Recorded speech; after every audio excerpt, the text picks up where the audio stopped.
Bonjour à tous, j'espère que vous allez bien. Aujourd'hui, on va continuer de tenter de répondre à notre question de la semaine. Alors comme Pasteur Joseph l'a dit dans la vidéo de hier, une des raisons principales pour lesquelles Dieu permet la souffrance est l'apprentissage que nous pouvons en tirer. En effet, après avoir mené une petite recherche, nous avons découvert que plusieurs articles disent que Dieu permet souvent l'existence de la souffrance pour accomplir quelque chose de bon.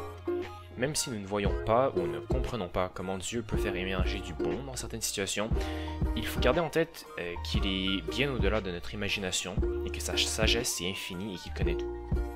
Comme il est écrit dans Ésaïe 55, verset 8, « En effet, dit le Seigneur, ce que je pense n'a rien de commun avec ce que vous pensez, et vos façons d'agir n'ont rien en commun avec les miennes.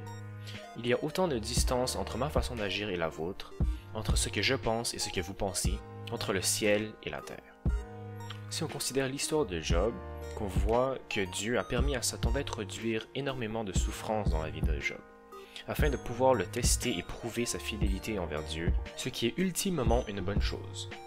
Bien sûr, on a aussi trouvé plusieurs explications qui revenaient à la raison la plus simple et la plus facile à donner. C'est le péché qui a introduit la mort et la souffrance dans le monde. On peut penser par exemple à toutes les fois où Dieu a puni les humains dans l'Ancien Testament à cause de leurs péchés. C'est comme Paul le dit dans Hébreux chapitre 12 verset 7. « Supportez vos souffrances, elles servent à vous corriger. C'est en fils que Dieu vous traite. Quel est le fils que son père ne corrige pas? Selon ce que nous avons trouvé, bien que cela soit vrai, on ne peut pas associer toute la souffrance à une punition de Dieu nécessairement. Après tout, nous sommes tous autant pécheurs que les victimes de catastrophes naturelles ou celles de maladies comme cette pandémie.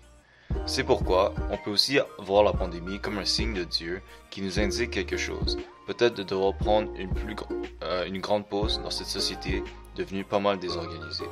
Bon, c'est tout pour aujourd'hui. On se revoit vendredi pour une conclusion à tout cela.